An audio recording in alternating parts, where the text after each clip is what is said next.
how big of fans were you guys of the Gladiators? American Gladiators. Dude, huge. One of my favorite shows. The right? best. It had a bunch of really buffed, maniacs. They were, doing events with people. It was such a fun show to watch. Well, think of how many shows today have spawned off probably from that concept, because Totally. there wasn't a lot of shows like that back when it was massive. Mm-hmm. Now I think there's a million type of obstacle game course type of shows that are out there, but American Gladiators were one of the first ones ever to get released, right? What year was that? Do you remember what year it was? God, it has to have been the 90s. Yeah. It's got to have been that. Early 90s for sure. Back then. I loved it. But anyway, one of my favorite gladiators on there was Nitro. I used to love watching that guy. He was so intense.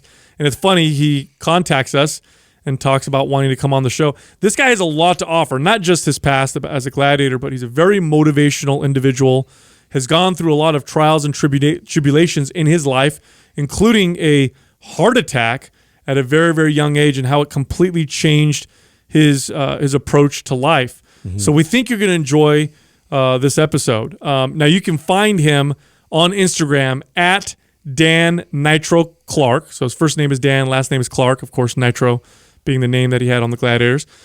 He has a business of, what is it called? Obstacle course racing. I think he's selling it now, called Gladiator Rock and Run. So that's gladiatorrockandrun.com. His book is called F Dying or Fuck Dying. And he has a great talk, a great TED Talk. It's the title of it is The Art of Living a Happy Life. But anyway, we had a fun conversation with this guy. Don't worry, we asked about the tennis ball shooting gun. Yeah, so that's really cool. That's really important. So we think you're going to enjoy this episode. Also, before the episode starts, I want to remind everybody that MAPS Starter is 50% off. Now, this is the program that's designed for people who want to get started with resistance training, or people who haven't done it for a while and want to get back into it. So it's a great program to get started. It's also a good gift. So if you have friends or family members that you want to get started in resistance training, it's the perfect gift. It gets them going the right way, building stability, strength, muscle, speeding up the metabolism, and burning body fat. So in order to get the 50% off, here's what you do. Go to mapsstarter.com. That's MAPSSTARTER.com, and use the code STARTER50, STARTER50, no space, for the discount. I feel like we have to start, though, with the old theme song. Well, that's Bill Conti. Rocky. Was it? Yeah, Bill Conti, the guy, Rocky guy who wrote that. Oh man, that was the jam. American Gladiators, He wrote the American Gladiators song? Yeah, the theme song. Not way. Not the rap album they put out. No. Wow, really? That's crazy. Oh, that's so awesome. good. Now, Dan, you're somewhat local, right? You went to San Jose State over here. San Jose State Spartan was there last night for the game. Wow. Yeah, go Spartans. Where'd you grow up? Orange County. Okay, so you're from Southern California. From Southern California, pretty much. Look, my dad was in the Marines. I was born in Japan. When I was 8 years old, he had been living in Vietnam for a while, so he took me over there as a kid for 2 years, and right before the country fell. And then I've been pretty much back in California. Wait a second, I'm confused. You lived in OC and you decided to go to school in fucking San Jose? Had you not visited here first? Well, no, I went on my let me leave one of the best places in California to go to the shithole college over here. Why would you come to San Jose State? Oh, wow. I went to San Jose State too, so yeah, calm down there. But you guys do know that San Jose State puts more people in Silicon Valley jobs now than any other college. Yeah, they do. Oh, is that true? Oh, yeah. They also have the most reputable kinesiology department. It's a great kinesiology. And so if you see what they're doing over there now, you guys have to go. Next time I come back, I'm going to come up for another game. Next time I come up, you have to see what they're changing the facilities over there. They've put in they've put in a great football stadium, a great weight room. They've put in new soccer fields, a new $50 million pool complex. It is becoming legit. They are doing a great job over there at San Jose State. But no, seriously though, what would make a kid that's growing up in Orange County come to San Jose? Forget San Jose State. A good point. San Jose in general, especially then. Well, I was on a football scholarship. It was. Okay. So back then, Jack Elway was the coach, and they were the top number 19 in the country. 19 in the country. Oh, that must have been a long time So ago. it was a long time ago. So when they recruited me, they had three guys, Gerald Wilhite, Black and Steve white Clarkson, and one other guy who were going pro. They're all like first and second round Oh, picks. wow. So I came here. I was like, I'm going to this football factory, and they want me. Now, what was you were a defensive end? I was a defensive end, pass rush end, and I had a guy I went to junior college with because that was my path out. My path out from high school, where I went to high school in Santa Ana, no one had ever gone out and got a football scholarship to a D1 school. So I was the first kid, but that wasn't even my dream. That wasn't my ambition. I had quit going to school at high school. I was done. I mean, I was done. You were dropping out of high school. No, I finished high school. I was done.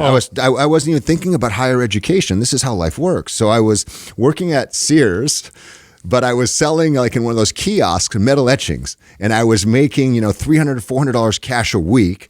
And my girlfriend was the head cheerleader, and she was working at Ralph Lauren, and she had like a 70% discount on Ralph Lauren clothes. So I had money, I had a girlfriend, I was fantastic, and I got great clothes for free or cheap, and I was done. You figured out life. Yeah, I did. And I graduated young. So I was 16 my whole senior year. I turned 17 May 21st. Yeah, you can all send me birthday gifts. May 21st of my senior year. So I was a young guy too, and I thought I had it all figured out. And I was there selling my metal etchings and my little suit at Sears at a kiosk, and my high school track coach, I threw the discus and shot put. He came up and he says, "Hey, I'm coaching at this junior college. Maybe you want to come try out for football." I'm like, "No, I'm done. Dude, I'm making $400 a week. You see my girlfriend? Hey, I'm done." And but somehow it just stuck inside of me. And he said, "We're doing good things. You're a good football player." And the first time I ever felt good about myself is when I was a freshman in high school. Someone patted me on the back and said, "Good job, Clark, on the football field." So that was wired inside of me. And he said, "Hey, you're a good football player." So it triggered that in me. And I was like, oh. And then I just went out and tried out for the football team. And that's so interesting that you were talented enough to get a scholarship, but then you were just willing to I'm over it and be done with it after high school. That's not normal, is it? Well, I wasn't talented enough in high school. I didn't get one letter. Okay. But junior college was the entree back then. So he said you were good. And anybody who said anything, if you guys tell me I'm great, I'll probably never leave. I'll be like, "I'm moving to San Jose. I'm going to become part of the crew. You used to have 4 people on your podcast. Now you only have 3. It wasn't meant for me. So don't tell me I'm great." No, we'll be careful about that. So then you must have, if you were just good and you weren't that great, you got good enough to get a scholarship. So, I'm assuming that you must have put some serious work in to get good in your junior college years. Yes. That was absolutely true. So 2 things happened to me. I was good, and I trained hard. I believed in training. I believed in working out as something I was doing since I was 12 years old. Then my freshman year, I got injured. I blew out my knee, so to speak. And I went, and I was probably like 210 pounds. And within 3 months, I was back down to 185, and I saw my dream evaporate, my dream of getting a scholarship. Now, because a lot of kids, we had 17 kids my freshman year go and get scholarship to D1 schools. So it was within touch finally.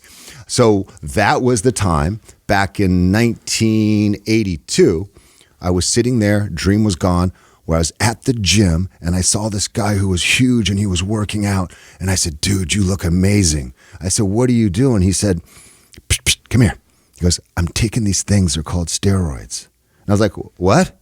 What's that?" And it isn't like today we're so pervasive in the culture where it wasn't illegal. It wasn't like, it was just, I was like, what? Yeah, it wasn't even illegal at that time. Protein powder? It was like protein. It was like another guy who said like, "Hey, try these chewable protein pills. They'll make you huge." I took them. Yeah. Right. So this guy I said, "Okay, where'd you get them? What do you do?" Blah, blah, blah. What kind of steroid was it? What'd you start with? Was it D-ball? Was it Dianabol? Was that the... So what I did is he goes, "I went to a doctor." Oh, okay. So they're safe. This was way back. And he goes, "I think, this guy, what's his name? Schwarzenegger might be taking him. And Ferrigno, and there's a couple pro football players. You get bigger, stronger, faster. You guys have all seen the movie." And I was like, I'm in. I was 17. So he takes me up to the steroid doctor in San Gabriel Valley down in California, and the guy won't see me because I'm not 18. And I'm like, oh my God. So on my 18th birthday, my dad gave me $172. That's what it cost. He told me. I went back and saw this guy, and he was just like, "Okay, what we're going to start you on is we're going to start you on 2 D-ball a day with a little bit of injectable testosterone." And I'm like, "Okay, great. How long do I take this for?" And he looked at me, "What do you mean? When do I come off?" He's like, "You don't." Oh, you don't. Yeah. I'm like, "Oh." He goes, "It's safe. I'm a doctor, and all this stuff." And Wow. so in that 14, 16, 20, whatever, the 20 weeks, I not only put the size back on that I had lost from the surgery, but I gained another 15 pounds. So I think that weird combination back then, when it wasn't cheating, when nobody knew what it was, when I went to a doctor and I was being supervised, I think that gave me a little bit of a boost that I don't know I could have done on my own with the injury. Without the injury, there was a good shot I would have made it. Yeah. So that's how I got up here. Now, when you were first lifting, where was your knowledge of lifting coming? Were you similar to us, where you're just trying shit you didn't really know, or were you reading magazines? Like, where were you getting your advice on how to lift properly? I don't know if I can remember that far back because I'm 55. Right. So I've been at this game for, 42 years now, 41 years, 43 years. But it was I know you guys were on my podcast and we talked about it, but it was a gym set in the garage. And I don't know if I was looking at those old Weeder magazines, where hey, don't be a wimp. Don't have someone pick up sand and, kick it in your face. Oh, yeah. But I'd always, even at 11 years old. So, okay. When I was 10 years old, my older brother, who was my hero, he was my rock, he was everything to me in my life. My parents had been divorced, a lot like your childhood, Adam. My parents had been divorced, and my dad would drink, and he was a Marine, and I was going from home to home. The one person I had was my older brother, Randy. And when I was 10, he got into an electrical accident when we were in a foreign country, and he died in my arms. Oh, man. And that moment, I get emotional now. It broke me. It broke me, and it broke me inside, and I did not know how to deal with it emotionally. So I found ways to become bigger and stronger on the outside. And I think that's why I was so drawn to that outer strength. I remember seeing a guy at a gym who had a muscle, and I was just so fascinated because I thought if I had that muscle, man, I'd be safe. I'd be safe and I'd be strong. So I had that big fascination. And I think a lot of times, if you read my first book, Gladiator, True Story of Roy's Rage Redemption, it's not about the American Gladiators. It's about that little kid who was broken. And he went on that odyssey to find himself, to become whole inside. And I realized for me, a lot of that, putting that muscle and size on, I was up to 260, over 260, squatting 500 for reps, benching 450. I was a beast. But a lot of that was all to protect that little kid inside. It was my thing, and it kept me bulletproof, but it kept me from experiencing a lot of the good things in life. Mm-hmm. Do you remember when that all came apart for you? Like, when did you realize that you were this young kid that you were trying to protect? I mean, we share this on our podcast a lot. It was for sure, all three of us have this in common, that what drove us to the gym initially were our insecurities, being skinny and teased and wanting to be big and buff. But it took me, 15 years of training before I started to piece it together, like, oh shit, I'm sitting here beating myself up because I don't love myself. Like, do you remember when that clicked for you? I'm still remembering it. So it's a lesson that I have to remind myself every day, that I'm enough, that I'm loved, that I put good things out into the world. So I don't think for me, it's not a lesson I'll ever fully learn. It's something I have to remind myself all the time. So do you catch yourself still doing like little things where you feel insecure about your size because you know how massive you've been before? I feel insecure every day. Oh, wow. I feel insecure every day. Now, I'm not saying I walk around unhappy. I've made peace with, the places I'm broken. I've learned to find the beauty in my scars, so to speak. Mm-hmm. There's this interesting Japanese philosophy. It's called kintsugi, Kintsugi. And it's this art where they take pottery that's been broken and they put it back together with gold and silver. Oh, I'm familiar with this, yeah. Right. So I think kintsugi, and a lot of times by rebuilding something that's been broken, it becomes more valuable than it was originally. So I use that metaphor a lot for myself. I think because I've been broken, because you guys have been broken, maybe there was more value in us than if we were not broken. But I think the key for a lot of people is to learn to find beauty in their scars. Hemingway has a great quote, and Hemingway said, and he's gonna probably roll over in the grave because I'm not gonna say it correctly, but he said, the world breaks everyone, and some become strong at the places they are broken. I have that by my bedside because it tells me to honor those things, because as men, we're all alpha males here. so many times we grow up where we don't want to expose those things. I'm a man, I got this, yeah. But it keeps people away from us, and I think as much as you don't have that vulnerability, you also keep those good experiences away. It must be extremely difficult or been super hard for someone like you who built a career around being that big, strong guy, right? You were the epitome of that at one point. Yeah, you played college football. You played pro football for a little bit. Yeah, it might have been the spandex. It makes everything look bigger. And it holds in the fat parts. But you played pro football for a second, right? You played for the LA Rams, LA Rams, I played over in Europe for a year, yes. Right, and then you become Nitro on American Gladiators. How long were you that? I want to know how you got that. Like, how does that come out? What of was being the casting and all that stuff? How did you get into that? Yeah, I grew up watching that, man. It was one of my favorite shows as a kid. Yeah, it was a beautiful dream. I look back at that time; it just seems like there was a beautiful dream. So I had finished playing football for the Rams. I had played in Europe the year earlier. I got cut 9-10 games through the season, and I didn't know what I was going to do with my life. That's where I'm at a lot of times in my life where I don't know what I'm going to do. I've become so good in living in uncertainty, and I just believe. And it's not hokey pokey like, oh, great things are going to come. I know I have a work ethic, and you succeed in one thing, you can succeed in anything. So I'm sitting there, and I'm at the mall, South Coast Plaza, Orange County. And I just got cut. I'm with a buddy of mine who just got cut. And we see this guy walk in, and we see him. We knew him because he played with the Dolphins. And then we saw him, but I remembered him because he was on this TV show, First and 10, with the very, very famous O.J. Simpson. Do you guys remember that show? Oh, yeah. Oh, my God. So this is way back then. I see this guy, and he was an extra. But back then, we didn't know what extras were. It wasn't like today. And I said, oh my God, dude, so good to see you. You're famous. I saw you on TV. He's like, I can get you on TV. And I'm like, what? You can get us on TV? He goes, yeah, come up to LA. You can get on the show First and 10. They're looking for guys who used to play professional football player. They'll give you $100 a day, plus they'll give you a brown bag lunch.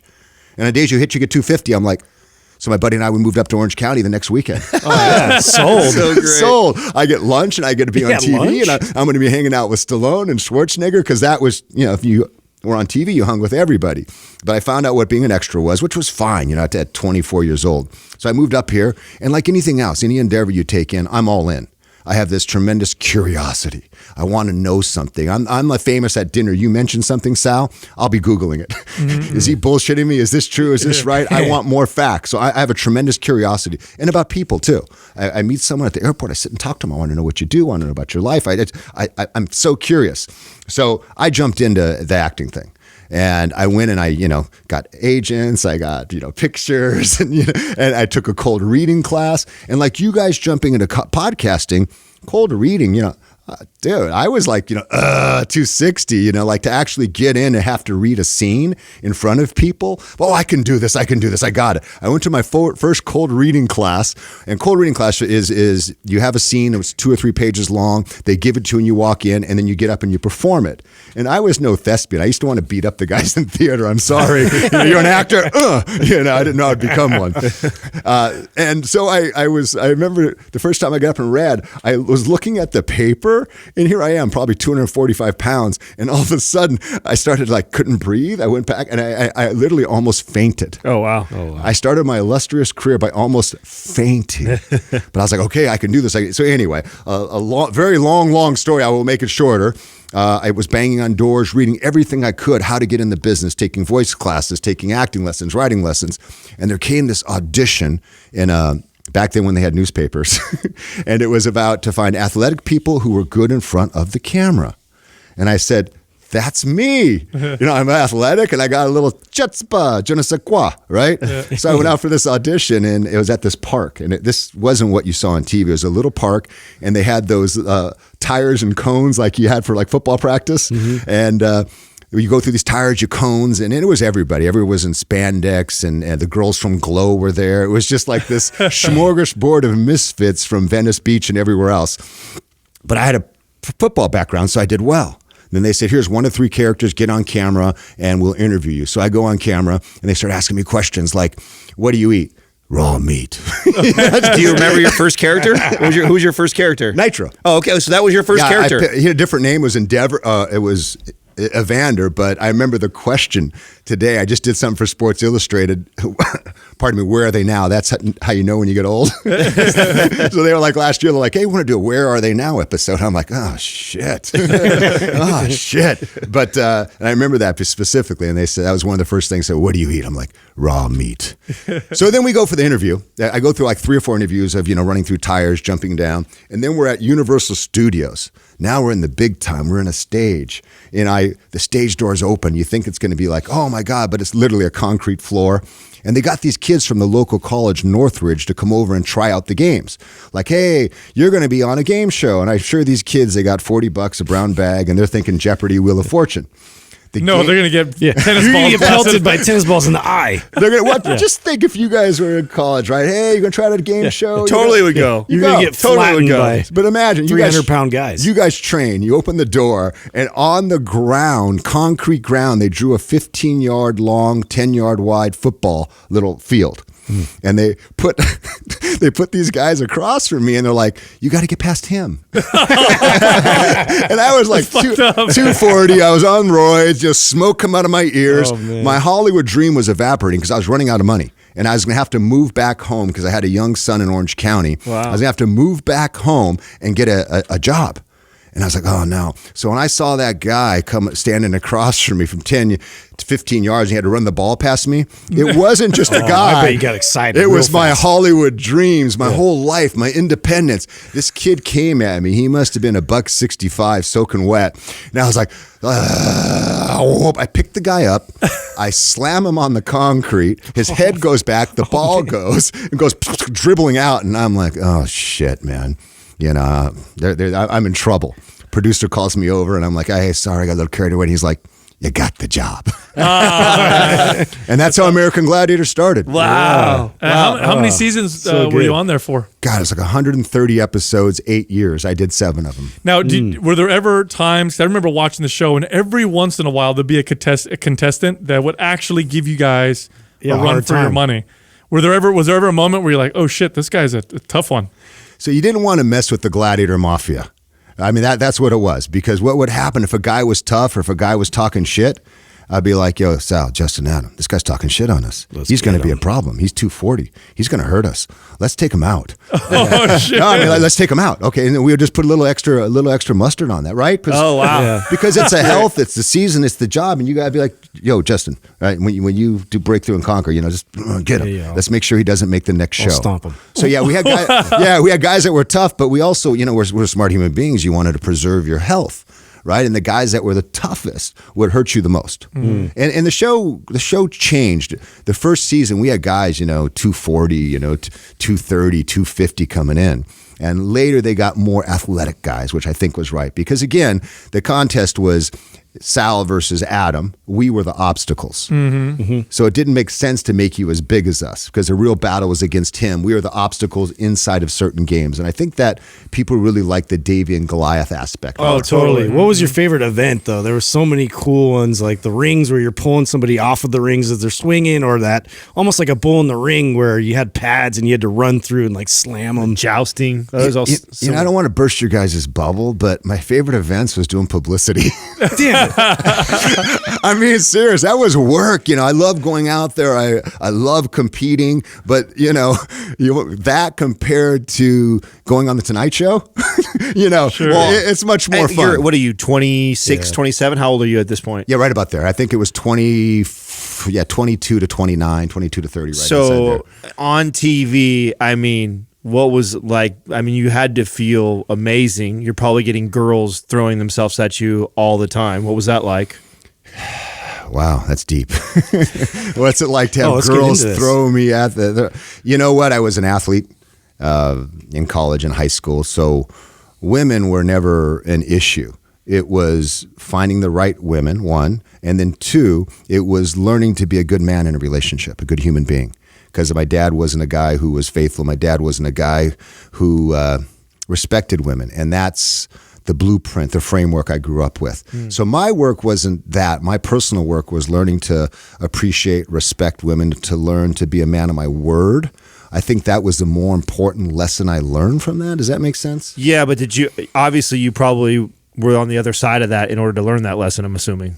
Yeah. You have to read my first book. There's a chapter 17. My girlfriend always brings it up to me. My first book, Gladiator. She brings that to me. I think it's because she ever asked me. I always wax poetic and kind of, I don't know, girl. I can't remember anybody. That's so long ago. I think there's been like 5 women in my life. You're one of them. You're very important to me.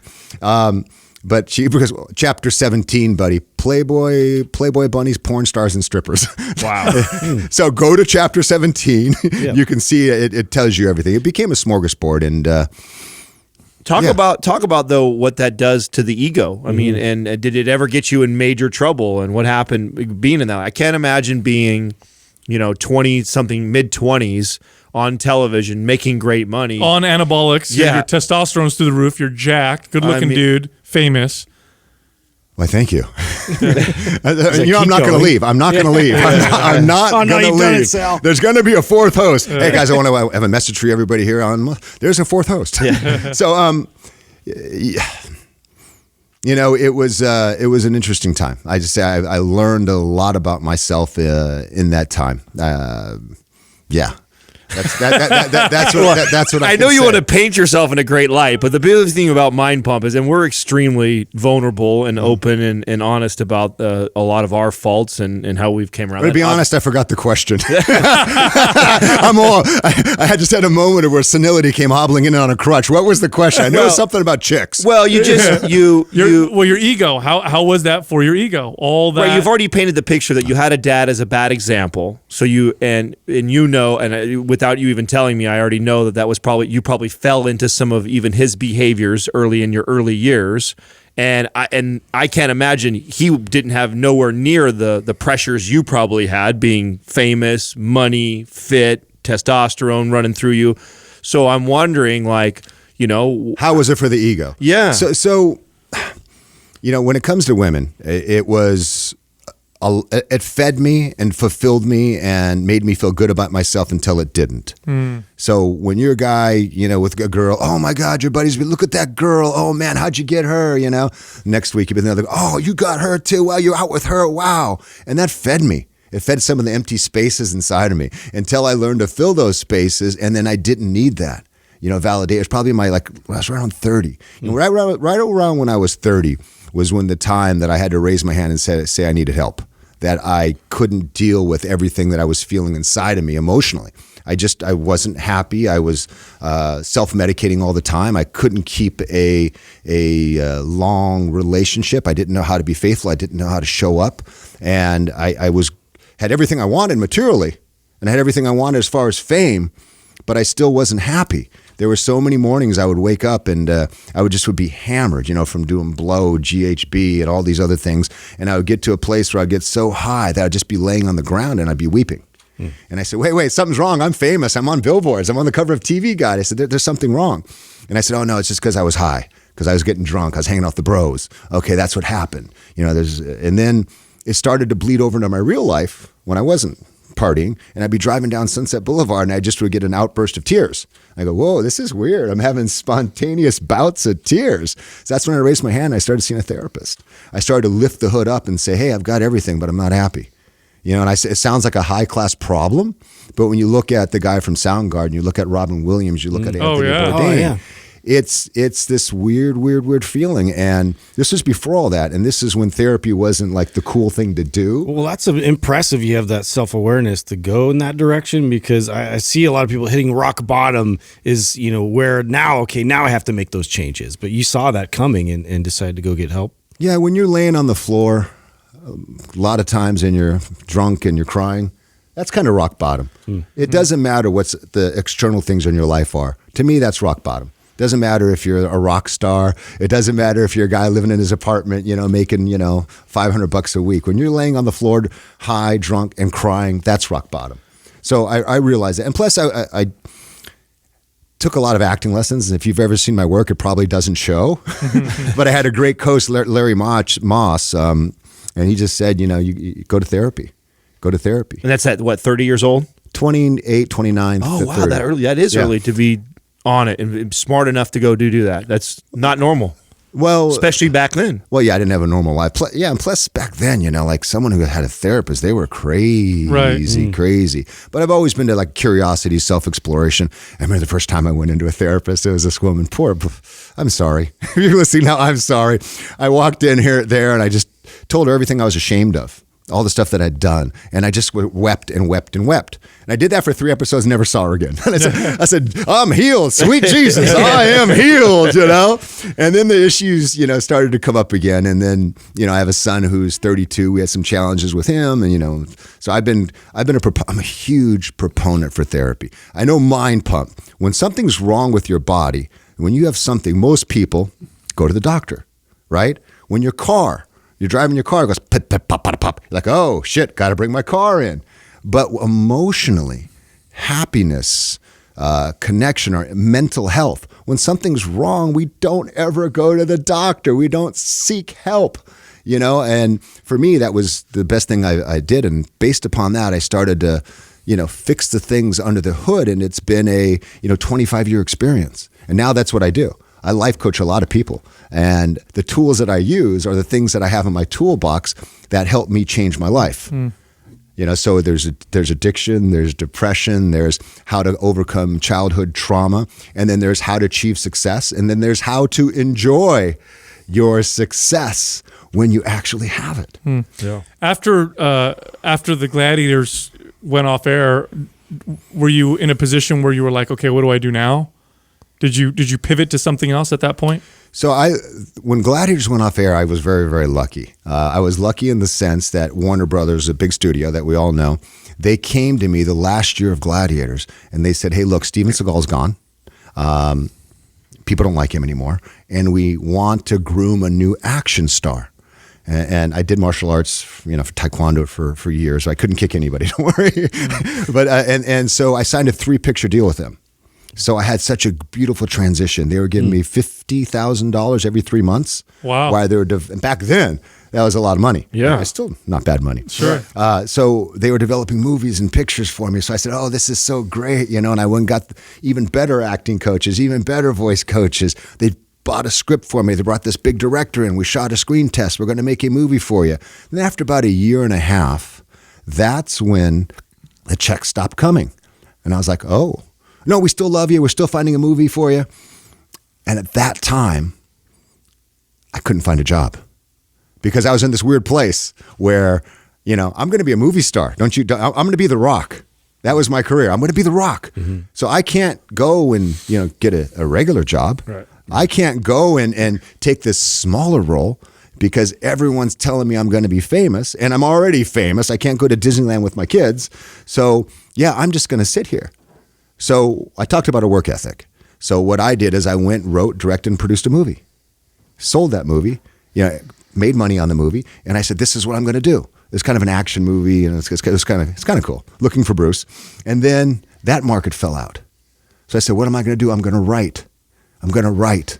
So I spent 7 years, even when I was on Gladiators, writing. I taught myself to type. I taught myself how to screenwrite, and I went through 2 years where I didn't make a cent and I was flat broke. And I remember the low point of that. I remember the low point. I was married. When I say I was flat broke, I had a house and I had some equity in the house, but I was married and I was too embarrassed to ask my wife for money for gas. So I remember being at the gas station, opening the change drawer in the gas station where the ashtray was, and I had a bunch of quarters. And I remember giving that guy at the gas station that money for $4.75 of gas. And I said, wow, this is terrible. Which wouldn't even get you a gallon today. Right. I think I filled my tank back then. Today, that gets you down the block. So life has been through low points. I mean, I got lucky, and not lucky. I worked hard for 7 years before that. And finally, like the next year, I went and sold a screenplay for, mid 6 figures. So I've constantly had to reinvent myself, but it's never been anything that's happened overnight.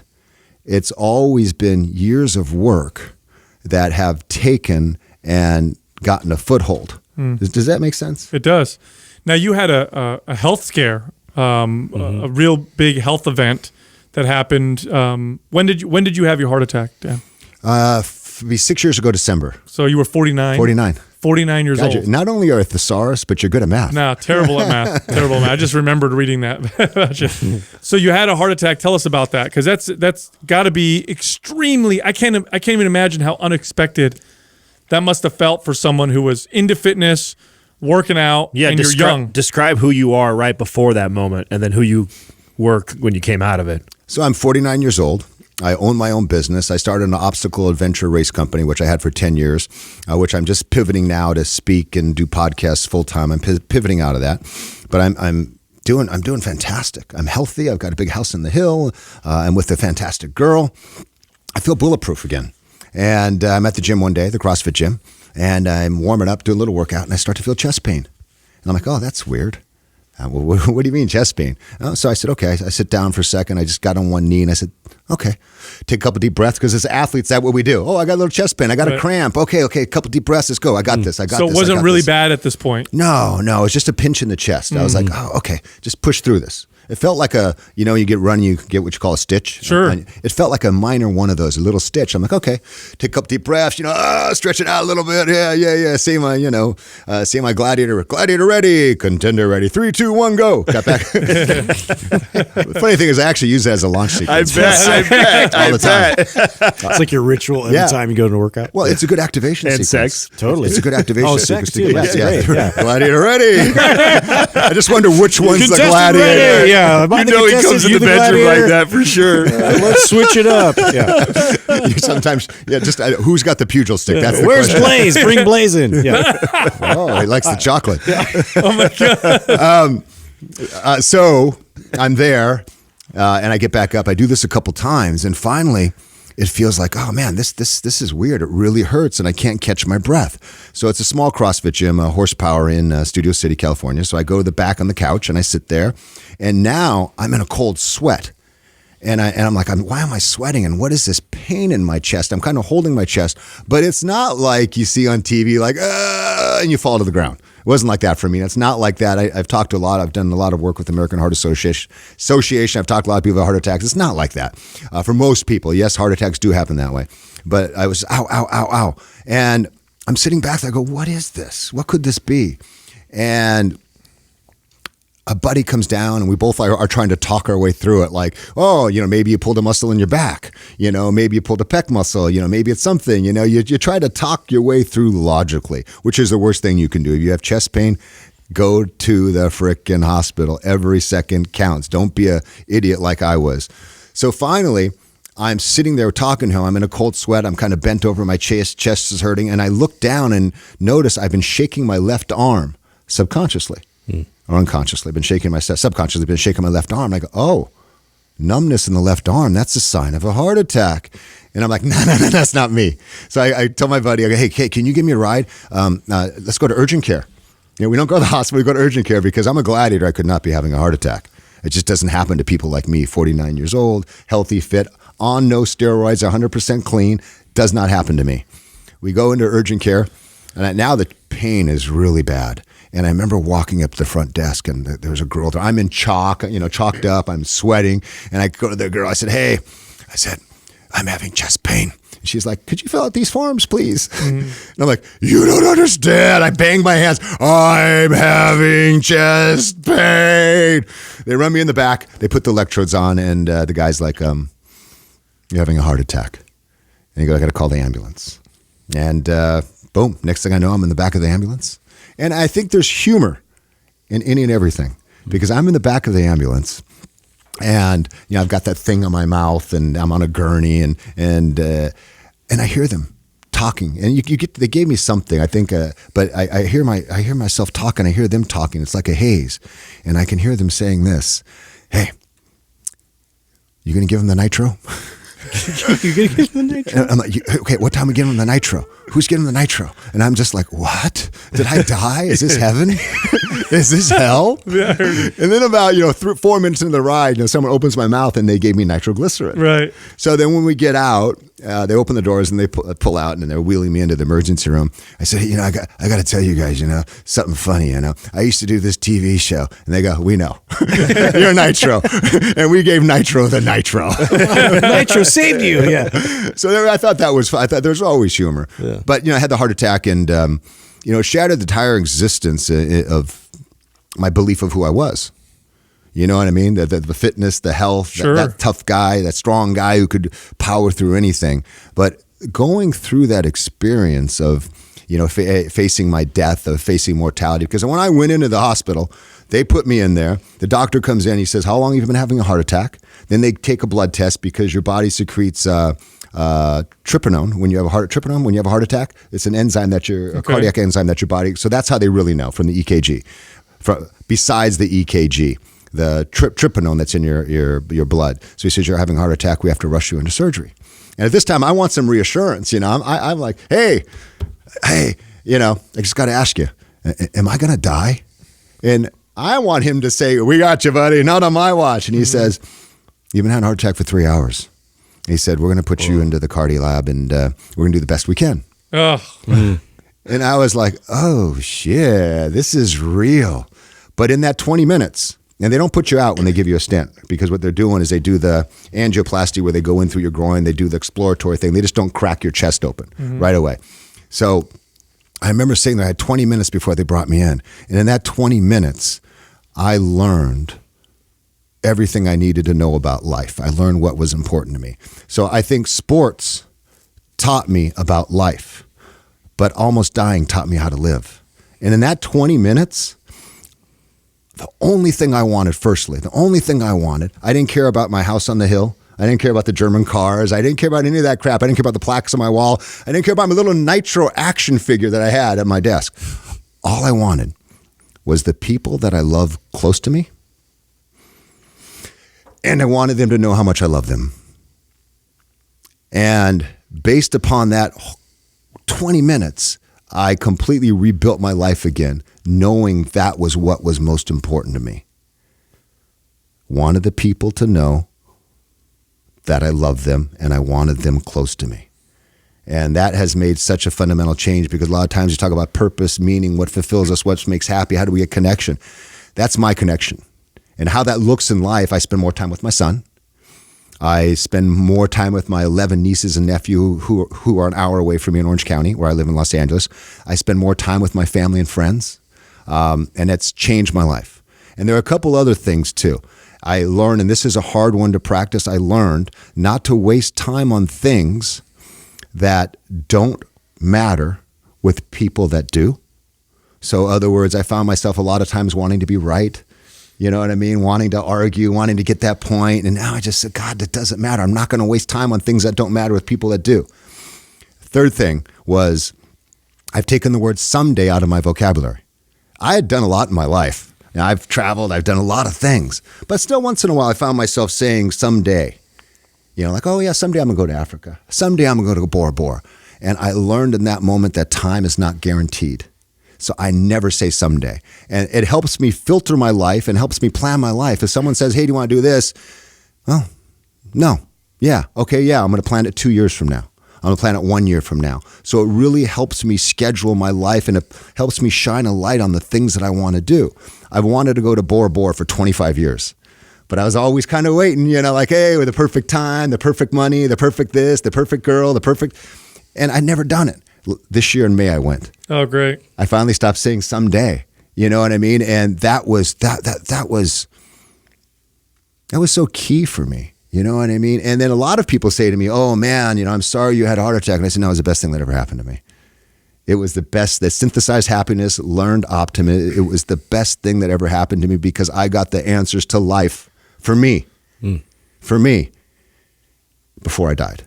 Now, sometimes when this revelation happens for somebody so late in their life, like it did for you, and now you're going back and you're spending time with the family and doing things and reprioritizing your life, sometimes they're not all on the same page as you are. So what has been your greatest challenge with that? Because I imagine, because we kind of briefly glazed over you said you have a son. How many kids do you have? I have one son. One son. Yeah, he's 32 years old. Okay. So, and I love him to death. And you had him fairly early? That'd be 23. 23 years 23. old. And probably during a very selfish years of your life. So I imagine you've probably had to go back and rekindle all that. Are you still rekindling the relationship with him? Do you guys have an amazing relationship? What's that like? I find exactly what you said there. I wasn't really that selfish when I was young. I've always, I might have been a dick, sometimes, kind of been a jerk, like arrogant. But I've always had a big heart. I've always had a kind heart. And I'll see people that knew me, back in the day, and they said, "You're always nice." And that's good to hear. Most people. And I know there's some people I was probably an asshole to, but most people had a big heart. And you said something about rekindle. And I think that's a great philosophy to take in life. I think you want to look at every relationship everyone has in their life, and you always want to think that way, rekindling. Do you know what I mean? Because that word right there, and that's what I do. I always try to breathe life into them. So I'm always constantly rekindling. It's never done because needs change, people change, desires change, we change. And I think that's a great attitude to have. So I had to rekindle, but I'm always rekindling. Yeah. I'm always trying to figure out how I can be the best human possible and show up in the best way and to make the biggest impact in the best way that I can. I wake up in the morning and I say, how can I impact people today? How many people and how can I impact people today? So I'm a new father. I've had Congratulations. Thank you. I had a baby 6 weeks ago. So funny. I thought you were gay. No, the only reason I say that, not by the way, any other not because you hold your foot like that or anything, none of those things, but because when you guys were on my podcast, you said my partner. When we were talking about relationships. Oh, because I'm not married. Oh, and I just said, okay, he's gay. Yeah. That's cool. I said, but my son is gay. So I'm like, Justin's the one masturbating to your poster, not me. Hey, don't throw me under the bus. Well, no, but my son is gay. So look, it's my sister's gay, but I just thought you said, oh, that's cute.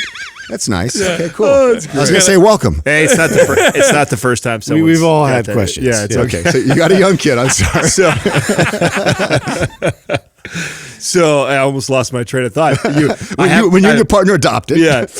I'm curious, what is the greatest challenge that you've had as a father?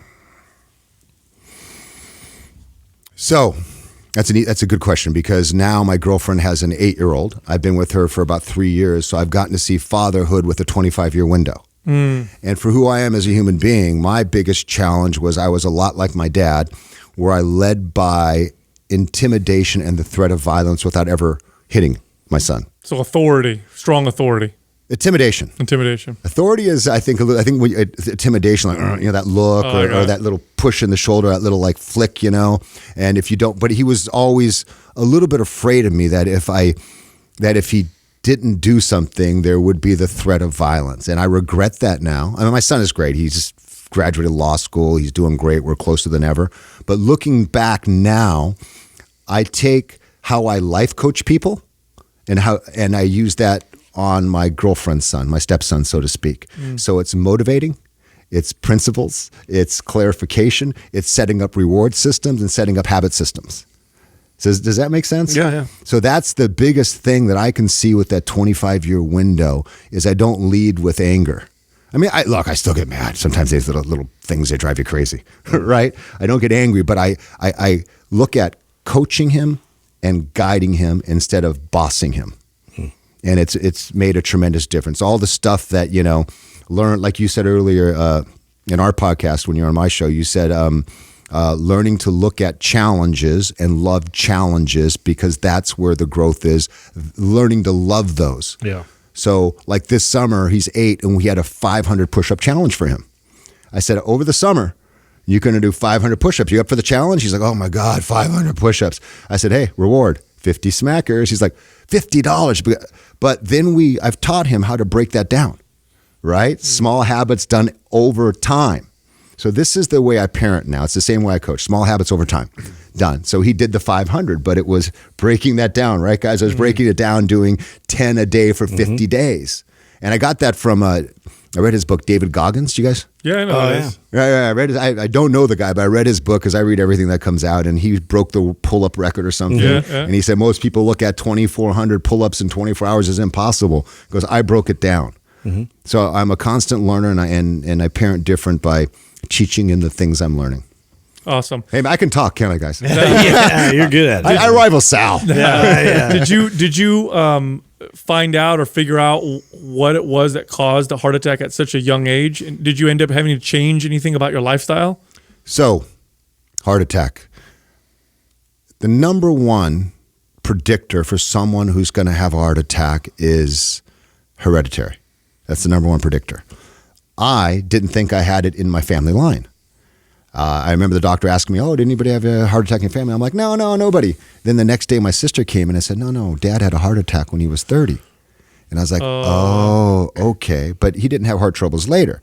And I looked at the lifestyle differences. My dad was a drinker, alcoholic, chain smoker, stress, aggression, didn't exercise. And he was just, working 22, 24 hours a day, and he had a heart attack. And so I didn't think that had any genetic component that would mean anything to me. And the doctor said, no, that's a family history. So that was level 1. Level 2 was I was someone who didn't eat fats. I was from that generation where I ate everything non-fat, and I was lean. I ate everything non-fat yogurt, non-fat this, non-fat that. I believed the lie that they told us, right? So I would have 0 fat in my diet. So that gave me a naturally low HDL, naturally low good fat. So when we're looking at your fat and when you're looking at your fat ratios and your cholesterol and your HDL, a lot of it's a bunch of crap. But the one thing you want to look at is your HDL to your total cholesterol level. And you want to have that like at 2.5. So in other words, if your HDL is 50 and your cholesterol is if your HDL is 80 and your cholesterol is 300, you're still okay because you're under the right ratio. So don't only look at the LDL number. My HDL, my good cholesterol, was low. It was like 40. And that's something that I've always had. And also not to get too deep, but my particles. So when you're looking at your LDL, okay. You get the small, dense one and the big, fluffy ones, right? So I had a lot of little particles. Yeah. So those are the inflammatory ones that are... Well, when they're little. So here's what happens. So you've got LDL, which is the regular cholesterol. Then you've got what they say the bad cholesterol. But then you have HDL, which is the good cholesterol. The HDL is like a bus for the bad cholesterol to get out on. So all those HDL, okay, get out of here. And we all can have the same cholesterol number. Let's say it's 100. But my 100 LDL can be in 2,000 pieces, and yours can be in 500. The more pieces you have and the smaller they are, and this is theory, is that the endothelium, the lining of your artery, if they're smaller, they can breach through the lining of your endothelium and lodge and start to calcify and create plaque. So I had a lot of little ones. But I didn't have the typical heart attack where like everyone looks at a heart attack and they think a heart attack is when the blood stops going through because you have plaque and buildup and it closes. You hear people say, "Oh, I've got 90% blockage." Right. That's only 50% of the heart attacks. The other 50% are from plaque ruptures. So you can have like as little as 10% plaque. But for some reason, that plaque in your heart, I know every guy listening to this is starting to feel chest pain because they're all like, "I'm healthy. What is he talking about? How many particles do I have?" So that plaque that just normally hard and calcifies and closes, in some people, they don't know why, it becomes soft. And you get a little pimple of plaque, like you get a pimple on your face. And that pimple pops. And when that pimple pops, your body goes through thrombosis, the clotting process, and it sends all these clotting factors to where the skin broke, where the pimple popped. And those clotting factors actually clog your artery and your blood can't get through. So you have a heart attack. Isn't that weird? What's supposed to save you actually kills you. So they went in and they put a stent in to secure where the artery, the lining of the endothelium had broken. Okay, so basically. no need for a bypass. They just went in. They went in and put the stent in, and they're like, okay. And they said, "Oh, you had a minor heart attack." I'm like, "What do you mean?" Because I went back in like every few weeks. I got chest pain. After you have a heart attack, because it's not like other illnesses. Good, boom, you're done. Right. I mean, you're done. It's not like cancer, which is horrible. My mom died of cancer. I love you, Mom, 2 years ago. And that's just horrible. It's slow, but at least you get to say goodbye. Heart attack, you're done. So when you come home, they're like, don't take out the trash. Don't stress yourself at all. Yeah. Don't take out the trash. Don't walk downstairs. Don't do this. You're like, oh my God, my heart. And I went back, like every week. I think I'm having a heart attack. But yeah. It's a crazy thing. And so now you've increased your healthy fat intake, and have you noticed any changes in your HDL? Are they better? Oh my God, it is so crazy. I've eaten more fat. I even went ketogenic for a minute, and it didn't work for me. But I eat so many healthy fats. I do my macros, protein, fat, and carbs. And I like to keep on a daily basis of 50% fat.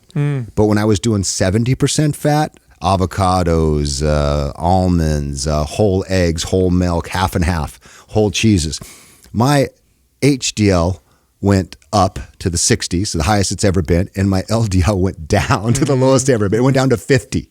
It went down to 50. So that whole lie they told, for me, the whole lie that they told us about not eating good fats, I ate more good fats and I had the best cholesterol numbers that I've ever had. Wow. Did you notice any other changes from that besides your cholesterol numbers? Like any changes to skin, energy, sex drive? Yeah, all that stuff. You know what? No, because it was, I think you have to look at the subject where you start. I was already healthy. Yeah. I was already healthy. I was just low in good fats, and it was causing my not enough HDL and my particle numbers to be too big. Got it. But I was super healthy, so I didn't notice that big of a difference. So you said you were off testosterone and steroids at the time. Are you on any replacement now, or are you still off? So the funny thing was, after the heart attack, I went and saw the urologist because they want you to do the proctology thing to see what your PSAs are. And he actually told me I had low testosterone. And I was like, what? So he actually put me on testosterone. So I have to take a little bit. But then when I was competing on CrossFit, it was a slippery slope. So I'd have to go off because they random test. Wait, you competed in CrossFit after you had a heart attack? Yeah, man, come on. Oh, Jesus. Before and after. Oh, God. So look, I look at it this way. Done. I looked at it this way. For me, I got to do what I love to do as long as it still stays smart. And the doctor told me what I could do. And for anybody out there looking to make a comeback, I believe for every setback, there's a chance to come back and rise. I've seen it in my own life. I've seen it too many times. And the steps are always the same. For me, the first day home from the hospital, Justin, my goal for the entire day was to walk from my bedroom down 22 stairs to my kitchen, touch the refrigerator, and not die. That was my whole goal. And I walked down there. I remember, you know how when they go Everest without oxygen, they walk whoosh, whoosh, whoosh, step by step. And that's how I walked down those steps. I stood on top of those 22 stairs, something we all take for granted every day. And I was there and I was literally sweating. And I was like, is this going to kill me? And I took that breath. And when I got downstairs and I sat down and I was like, oh my God, I made it. I had such a profound sense of gratitude. And the other thing, when we were talking about the things I learned, is I really, for the first time in my life, understood gratitude. I always chased gratification, things that appealed to the senses, eating more, having more, nicer things, luxury. I didn't really even know what gratitude was. I just thought it was some bullshit you saw on the internet. But I also learned, when I sat on that chair and I felt the sun shine on my face in that moment, I was just so grateful to be alive. And I've taken that and turned that into a daily practice for me. So the second day, my whole goal for the day was to walk down the stairs and touch my mailbox and not die. The third day was to touch my neighbor's mailbox and not die. The fourth day was to touch the stop sign. 3 weeks in, 4 weeks in, 5 weeks in, 6 weeks in, I got the clearance to ride the bike. And I was in my garage riding the bike with no tension. But to me, I felt like I was winning whatever that race in Paris was. I was like, I'm winning the Tour de France. I can ride. So if you have a setback, no matter what it is, find what you can do, like what you guys preach, something you can do it, and the next day, just push yourself a little bit more. Then a year after the heart attack, I was standing on a CrossFit podium after winning a Masters event. Wow. A year later. A year and 2 months later. Wow. Yeah. So what made you want to get into the podcast space? Because you said you did that pivot. You had an obstacle course racing business, which I think is interesting. Yeah. I started an obstacle course race business, Gladiator, Rock and Run, 2010. We came here for 7 years up at Hamilton Park, up there in the mountains. Mount Hamilton. And then last 2 years we did it over at off the 152 over there, Hollister, Gilroy. Okay. There's that fruit stand, and they have the stuff behind it. Oh, right. Casa de Fruta? Yes, yeah. Casa de Fruta up here in San Jose. So we did it there. What made me want to get into podcasting space? I felt like there were so many things that I've learned in my life, tools that I took for granted for a long time, health, fitness, but even more than that, I felt there were tools how to live a happy, fulfilled, meaningful life. And I thought it was important for someone who is humbly athletic, who's had some success, to come and share how hard it is sometimes, to share the struggles, to share what it takes to overcome things, to be able to say, yeah, I suffer from addiction. Yeah, I had something when I was little that tore me apart that I still cry about. Yeah, I have anxiety, and this is how I deal with it. To pull back the hood. And I think right now we need authentic conversations. Mm-hmm. Totally feel the same way. Yep. Craziest drug story. What kind of drug? Oh, you got to qualify. Look, I started drinking when I was 10 years old. no, yeah, we've used. Let's cover the 10 bases. years old, alcohol. GHB, cocaine. I mean, you've named some pretty crazy fun ones. So give me the craziest. Can I tell you a funny story? I'll tell you a funny story. All right, tell me. About 12 years ago, my buddy and I, we wanted to become LAPD reserve officers. I don't know why. We just said this would be cool. We can go serve the country. We can work vice. We can do whatever. And I remember on the application, they ask you, have you ever taken steroids? I'm like, yeah. Have you ever tried cocaine? I'm like, yeah. Have you ever tried MDMA? Huh? Oh, ecstasy. Yeah. Have you ever tried acid? I'm like, oh God, I was in high school. Yeah. Have you ever tried GHB? I'm like, shit. Yeah. So it was, needless to say, they didn't call me. Even though I didn't inhale. We got all this experience, though. Yeah. Yeah. I think, there's a lot of different stories around a lot of different drugs, and I don't want to glamorize them because I think, self-medicating was something I dealt with a long time because I don't want to feel things inside, so I don't want to glorify them. I do remember, and this I talk about in my first book, Gladiator, I remember one of the side effects of steroids is you produce too much estrogen, you guys know this, and you get what they call gynecomastia or bitch tit. Right. And I remember when we were young, there was this Italian kid we were training with, and he had it so bad that he actually could squeeze his nipple and milk would come out. Yeah. Ugh. Yeah, that'll happen if you get that. Yeah, he was milking, he was squirting Don't us. YouTube that. Yeah, and I was 24. We got the biggest kick out of it. Like, look at you all. God, what tools we were, man. Youth is wasted on the young. You get your own built-in post-workout protein. Yeah. I know. Well, now you're talking about like crazy stuff, like placenta, like people eating their placenta of their kid. Did you do that? No. Did you save it? No, I didn't actually. I have friends who saved it. Yeah, the science is still kind of gray on it right now. Have you done stem cells? No, I haven't done stem cells. Stem cells. Yeah. Best stem cells. Yeah, I hear that. Yeah, really expensive though. Yeah, I've done stem cells. I've done stem cells from my lower back. I had a lower back surgery a year ago. This is my anniversary. So anniversary, I had a 3-level lumbar. Originally, I was going to do a 3-level fusion, but my dad had a fusion, and he was in the bed in our living room in a hospital bed for 6 months, and it scared the shit out of me. So I decided to do a L5-S1 at the typical fusion. Then on top, I did disc replacement therapy. And this is the wave of the future. This disc replacement therapy that a lot of these guys are doing here that they've been doing in Europe. If you are listening to this and you have a back problem, do not do a fusion unless you are not a candidate for advanced disc replacement. Fusion. They both start the same way. They open you up. They open you up. They cut you open. For me, they cut the stomach. They put a spacer in. They open your vertebral space up. They pull out your disc. They clean. They buff.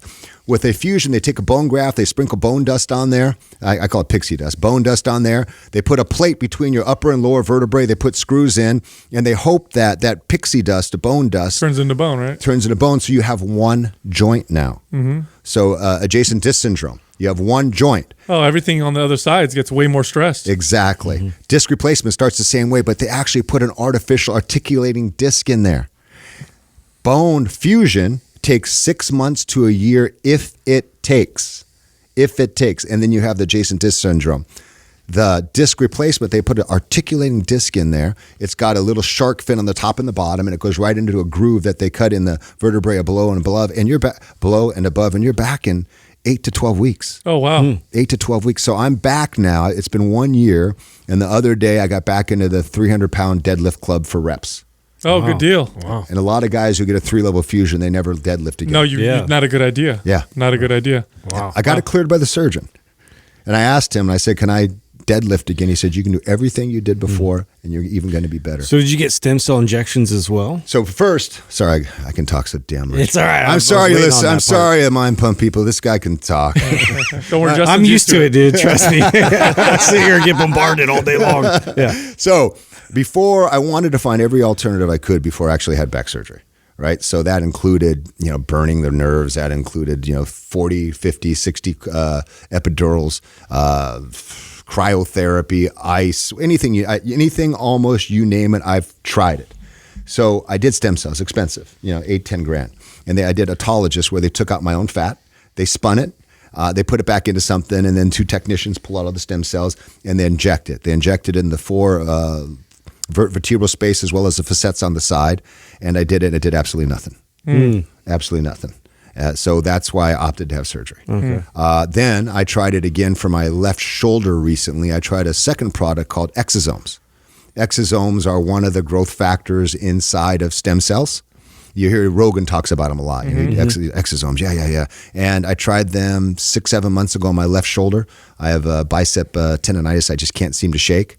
So far, 6 months, that was $4,000, nothing. Oh, wow.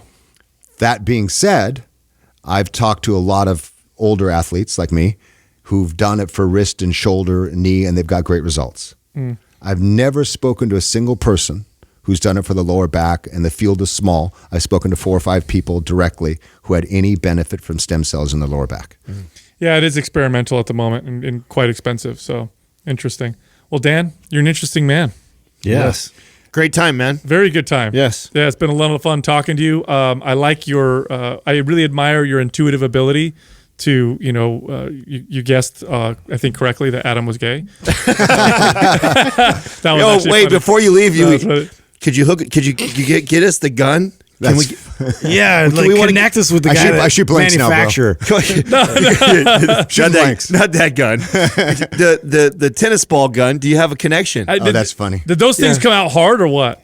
Well, there was. So the tennis ball guns. Everyone's so curious about that one. Why is that? What's the fascination? We want one in here. If I had one in here, I would have. When you came in, I would have shot the shit out of you. I think it would have been the funniest thing ever to get you coming in and then shoot you. You guys know what you guys should do? You guys should make another one, and we'll come back to another episode. All right. Oh, hell yeah. So you have to have a tank that fires, and then it's just the balls are in a round thing here, and they go into the cartridge. You hit a thing, and it's backed by air, and it just shoots. You don't have one in your garage laying around? I have it on my ceiling. I feel like Just hitting your neighbors as they go by. I feel like that's one thing that I would have taken off the set before I left. That's how I pick that's how I used to pick my girlfriends. If they can get through the tennis ball cannon, they can get to Nitro. All joking aside, it's been great talking to you. No, you're a great guy. Good time. And let me say this though, when I just said that I thought you were gay, I just want to say this. No, like I said, my son is gay. Yeah. And I love that kid so much. I didn't feel like you said. we don't I don't think. joking. I didn't feel like you meant it in a derogatory way at all. I thought it was a genuine mistake.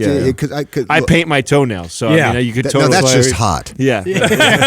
He gets attention. That's just hot. I manscape. I dress well. I could totally see how you could think I'm gay. You know what I'm saying? Especially next to these very two close. knuckleheads. Well, you said close. partner, but let me just let me say that's a big adjustment, and I think we got to quit looking at where we're different. I know you guys don't, kind of looking that we're all the same. We're all in this, this human experience together, right? Yep. And how do we illuminate this human condition? Because when I was a young kid, I never met a gay person. I grew up, in the 70s. Not that you knew 80s. though. I don't know if whatever. Sure. I just never met. The first gay person I met was in college. And it was the guy who, I'm a football player, and the guy you give your towel to, and he gives you a new towel and you're naked. And that was the first gay person I ever met. And then I went to college. I didn't know anybody gay. And then, all of a sudden my son's 16 and a half, and he tells me, he thinks he's gay, and that took, it was hard. I don't want to, I'm so accepting now, but I want to say then when I was 16 and a half, this gladiator, professional football player, and your son says he's gay, how do you love something that you don't understand? Sure. But over the time, and it was just like, man, this is my son. Of course. 100%. This is my boy, right? I just want him to be happy. That's it. 100%. I want him to be healthy. I want to make him a contribution to society. If he, you want him to be a good human. That's it. A good human. That's it. If he wants steak, or if he's a vegan, or if he's a vegetarian, or if he's a carnivore, I don't care. Be happy. Well, absolutely. Dan, I'm happy and straight. Thank you. Thanks again for coming on, Dan. All right, guys. I love you. Right.